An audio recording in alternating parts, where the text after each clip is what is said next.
In this exciting design series, we've been searching for some of New York and the tri-state area's most exciting design innovations. And now, at last, we've reached the finals. Design is about problem solving and innovative thinking. Whether it comes from large corporations or the little guys, we've been looking for those special, out-of-the-box innovations. Welcome to the top 10, the best of New York by design.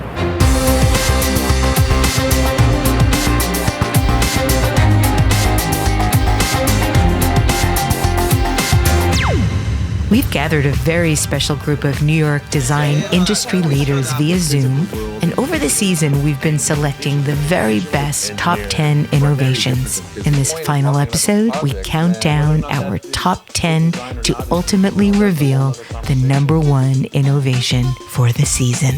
You know, we have identified what I think are clearly the top 10. So I think it's going to be interesting to show the spectrum of projects that we have. And we're at the point where we have to pick the ultimate winner of the entire series. It's not going to be easy, but we'll get there. We're here at 1 Manhattan West, the site of one of our top 10 innovations. But where will it end up in the countdown? Let's get this countdown started. Number 10 is shipping container, and it touches everyone because it's addressing COVID testing in a very safe, private way. It represents a moment in time. It's a great idea that is needed in the world right now. So, Paul, this definitely doesn't look like a cabin in the woods. What's going on here? That is our DTEC series, a COVID extraction and CLIA laboratory made in a shipping container. The team was tasked with a mission of finding small spaces to deploy extraction and testing units so that hard-to-reach people, poor people, can get the same tests and test results as everybody else. And one of the beautiful things is that we build it remotely off-site, and then all of a sudden it can be delivered and activated in days, unlike traditional construction where, you know, it'll take years. Hey Chris, how on earth does one go about transforming a container into a lab? I think when you begin your cutting and welding on the box and you start mating them together, it's just ensuring a tight seal so that you can take one box and add 3, 4, 5, however many you want, and make it feel like it's still a single structure. Guys, this seems like such a Grimshaw project. From the outset, we've used industrial design and integrated it into architecture. So you can really look at how you design a building as a kit of parts. Let's get to brass tacks. How does this literally work? There's a collection stage and then there's the actual laboratory stage. So samples literally come in one door and come out the other door. So when we first designed it, it was a 3-hour process with a 2-hour test, and there's now a 90-minute process with a 45-minute test, and the next one coming up actually tests for influenza and COVID-19 at the same time. It's a very complex process and it looks very simple. And that's the art, is making something that's complicated look really simple. Well, number 9 is the shower cap. Shower cap made it into the top 10. My life is complete. And this shower cap, I tried it. It really works.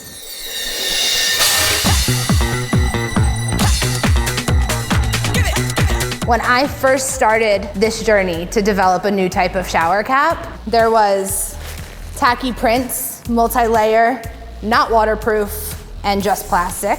Crinkly, ugly plastic. And these things, I think, they were invented around 1960. Yes, I will not condone that so shower cap. I can't wait to try yours. Okay, there's my waterproof turban. Yeah. I think I need one of these. We have a premium nanotech fabric typically seen in activewear, waterproof kind of mountain gear, tents, things like that. There's also properties that we were able to bring to the fabric, like it being antimicrobial, so it never gets moldy. The stitching is quality, but we also have a rubber grip on the inside for better hairline protection.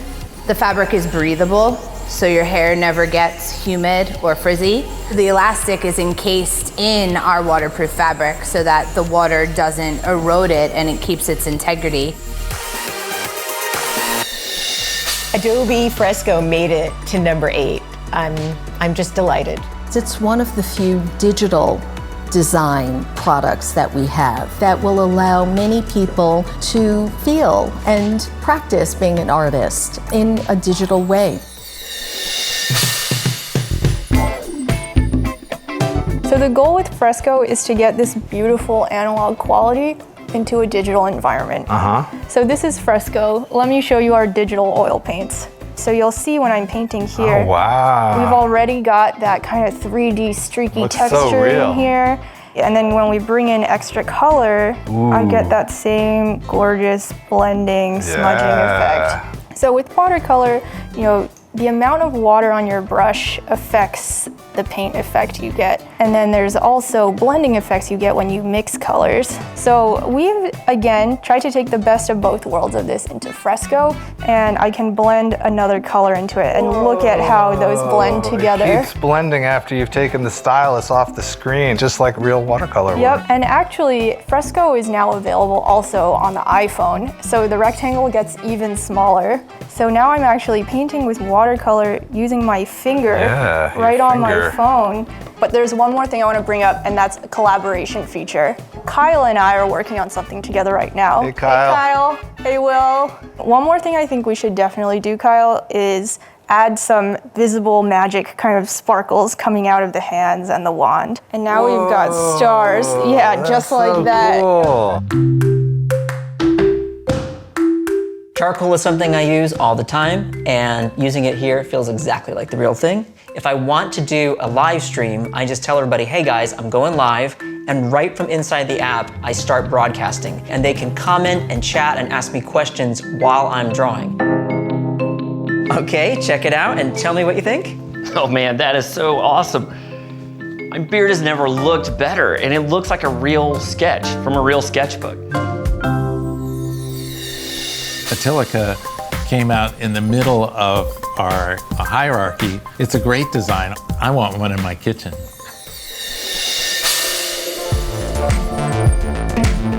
Well, this is a typical laboratory for you, where we analyze the blood. So let's pretend this was a specimen that came in from someone complaining of chest pain. Our goal is to make sure that we test this in the shortest period of time so that we can get those results back to the physician as soon as possible. So this is the Atelica solution from Siemens Healthineers. This analyzes blood glucose, in addition to testing things such as HIV, pregnancy, cardiac conditions. Wow, this machine does everything. So we're gonna load it onto the system, and we do so in a priority or stat rack. A robotic arm will pick up the stat, so that's prioritized over all of the other routine samples that are on here. So Scott, I can see how these things are completely modular. Look at how they all fit together. Exactly. We can connect these together in over 300 different configurations, just like Legos. We did that so we can fit into any size lab and scale the system to fit customers' needs. And it's future-proof. We're adding new functions all the time. For example, one of our most recent additions is a decapper. Oh, wow. Where was that on Super Bowl Sunday when I needed it? This is our new tablet application we just launched. Looks really clean. It looks really, can I touch? Yeah, definitely. Now, I know nothing about diagnostics, but I feel like I could use this straight out of the gate. We try to make tasks as simple as possible so it doesn't take a lot of training to use the system. I think you did a great job. It's our final episode for the season, and we're counting down the top 10 innovations as selected by our judges. Next in our countdown, number 6 is Willow Twin. It shows the way they can lead an industry because they have so many buildings, and I think it's important that they have an initiative to care about the future of the planet.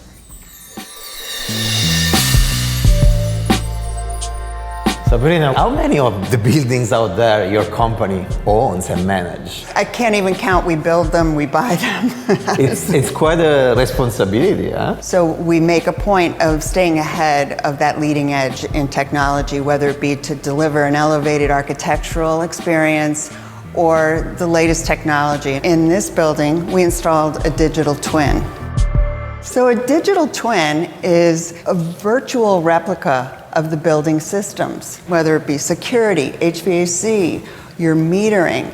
All of these are synthesized onto one screen, which allows a building manager or operator to better operate their building and provide comfort for our tenants.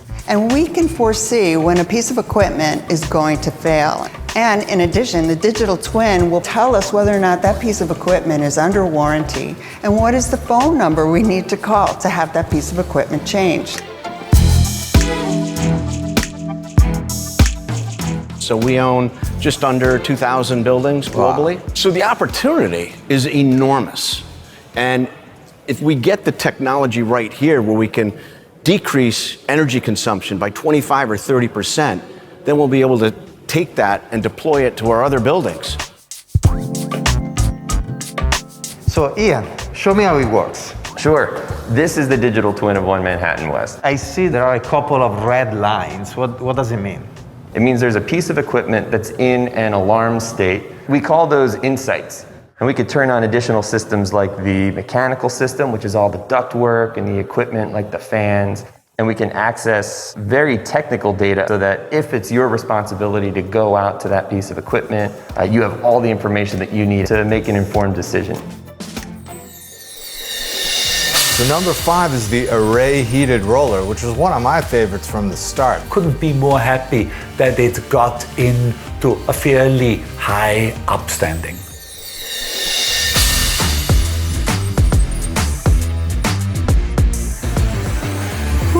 Good workout, Eduardo. Oh, that's awesome, man. Definitely.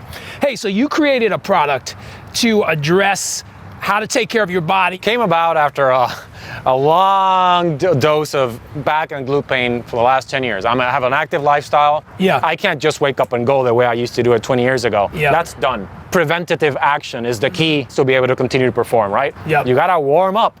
You gotta stretch. So if I can combine that with a product that can do that for me, warm up and help me stretch, well, we're in heaven. Mark, what was different about Eduardo and his idea? What he identified was the idea of really bringing therapy into this product and really through heat. Whoa, I mean, that's heat. I can really feel it. Yeah. So this is actually the latest prototype. It represents everything that we intend the design to be. The handholds are integrated into the product. The interface lights up with one touch and allows you to rotate into the right temperature and then charge it just by dropping it onto a charger base. And in fact, Eduardo hasn't even seen this prototype. Wow. So we are actually going to meet with him today and show it to him for the first time.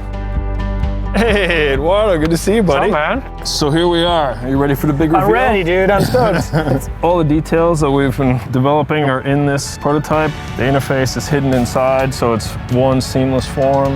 It looks awesome, feels awesome. I'm so stoked, dude. You know, one of the things that really excites us is that it's not only the function, it's actually how it looks. This is my intention, right? We don't want it to be under the bed, in the closet. We want it to be part of the home, and we feel that this design does that.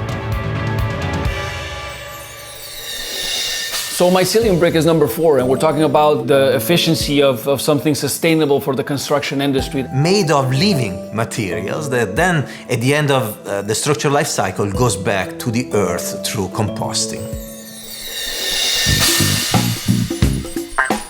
So, David, you are a compost guy, is that right? No, actually, I'm an architect and designer. We created a new building product that starts just with earth like this. Take, for example, corn. Take all the waste from growing corn and make a building product out of it. So this is some chopped up corn stover, and you can take this material, combine it with microscopic bits of mycelium, which is the root-like structure of mushrooms. Okay. And then in about 5 days, it grows into a solid object with no added energy. We've created a new kind of architectural brick.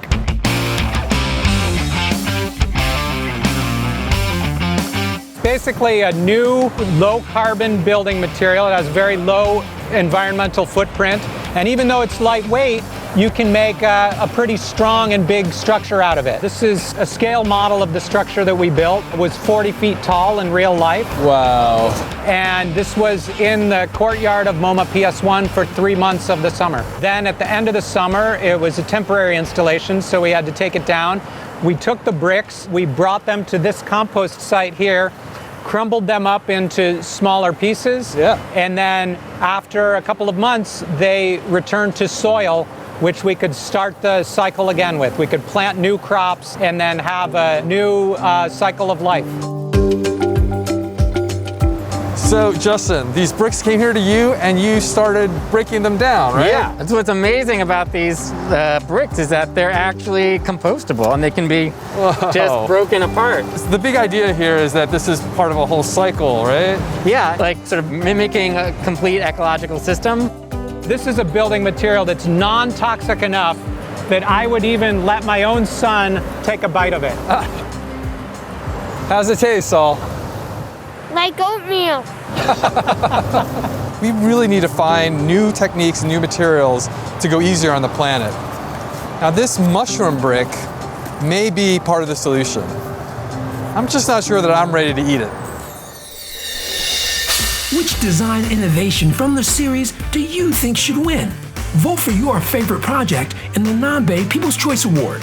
Just by casting your vote, you could win one of 3 designer homewares: Steve Casalino's Curvo wine rack, Karim Rashid's Morphic chip and dip, and Scott Henderson's chillable salad bowl with servers.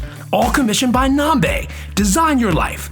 Just go to NewYorkByDesign.com or scan the QR code on the screen and cast your vote in the Nambe People's Choice Award. Good luck. We are moments away from knowing the ultimate winner of our season.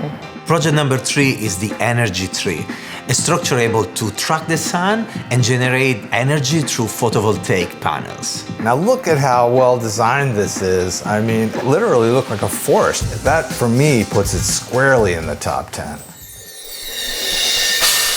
We did the design in the New York studio, and we had a very ambitious program from the outset. And that was to create something completely self-sustaining, generating all of its own power, cooling, generate all of its own water.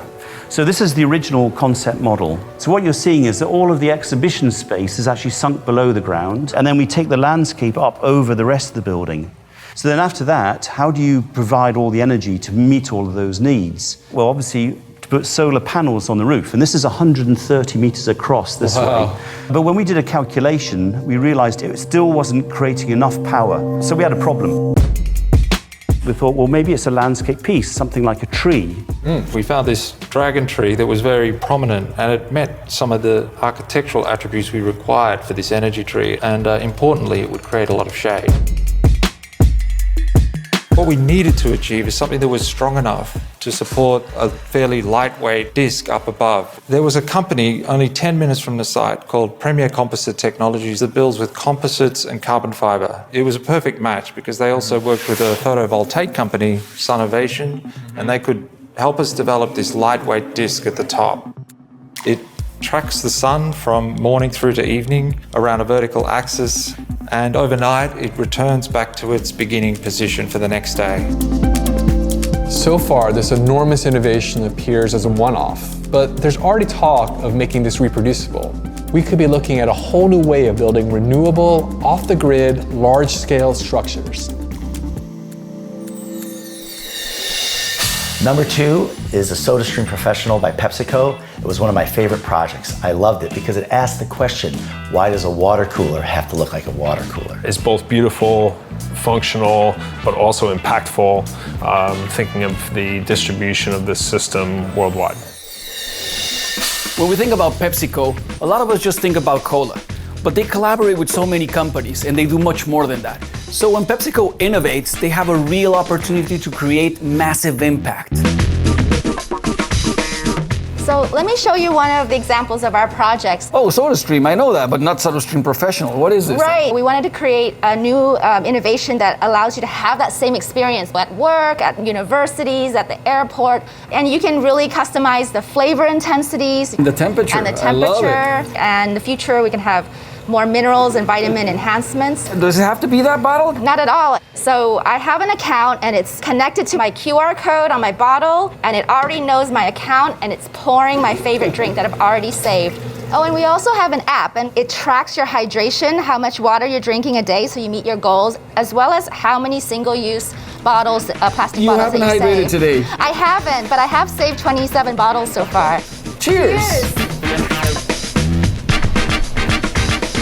Orange grapefruit, really good. So Marco, the fun part, what was the design strategy? We tried to think of it like contemporary furniture, something that's more quiet, more sophisticated and elegant. So I rushed to the workshop, and with the team, we built this full-scale model. Did you test it as this physical scale, or how did you test it? These rough models, you can't show them to consumers because they don't get an idea of what the concept is. So we built everything in virtual reality, and we're able to really evaluate the unit in the end context that it really lives in. So Anton, where are you? That's a really cool virtual background. That's not virtual, it's actually real. I'm in a barn in the middle of the Baltic Sea. But I've been in the room next to you for the past 3 years working on the project. So PepsiCo has some strong sustainability strategies, and it was actually the reason I joined the company. Little changes can have massive impact. Actually, when you talk about impact, with the SodaStream portfolio, we're gonna save 67 billion plastic bottles by 2025. 7 billion. Is that the right number, Anton? You don't believe me? No. That's the goal. And now, our #1 innovation and winner of the season, the Z-Shield.